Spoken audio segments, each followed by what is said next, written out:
Well, thank you for your question. Regarding the first part of your question, I encourage Nigerians to go out and vote. We do not have a choice but to vote. If there is any lesson that we have learned in the 2023 general elections, it is the fact that the Nigerian people, when they galvanize, when they mobilize, when they organize, they can actually strip what has become the kleptomaniac, the very, fatalistic political elites that we have in our country. So people have to vote, irrespective of the reservations that we have about the integrity of the Mahmoud-led INEC, about the complicity and the failure of the security architecture. I hope we are also going to address that. Because this failure of the presidential and national assembly election was not only by INEC. The security agencies also failed.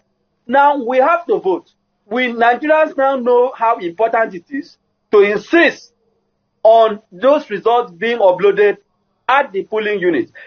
I told you that I voted in the presidential election, and in my polling unit, I insisted that they must upload. In fact, even when other people were not showing interest in it, I insisted, and the gentle lady who came made repeated attempts and failed. So despite these reservations, we have to go out and vote, defend our votes, and then ensure that those results are uploaded. Regarding the second part of your question, I have always maintained the position that INEC itself is institutionally compromised. Why do I say so? It is beyond Mahmoud.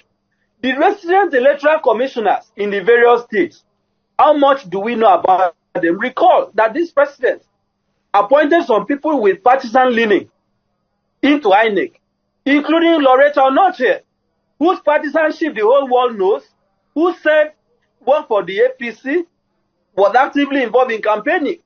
So when you have people with partisan leaning in the commission, that becomes very problematic. And I know as a fact that INEC is an institution with competing interests, with conflicting loyalties beyond the national, even at the states.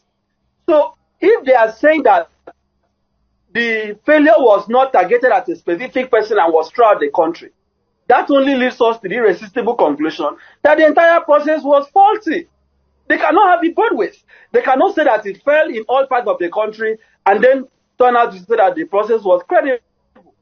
What is clear to me is that if the IREF was allowed to function as intended by law, probably nobody would be talking about the integrity of that exercise, because the whole essence of the IREF, the whole essence of the electronic transmission is to ensure that as the voting is taking place, as the results are counted and announced and uploaded, you can sit in the comfort of your house and watch the traction and watch what is going on to avoid human interference. And here is the other painful part.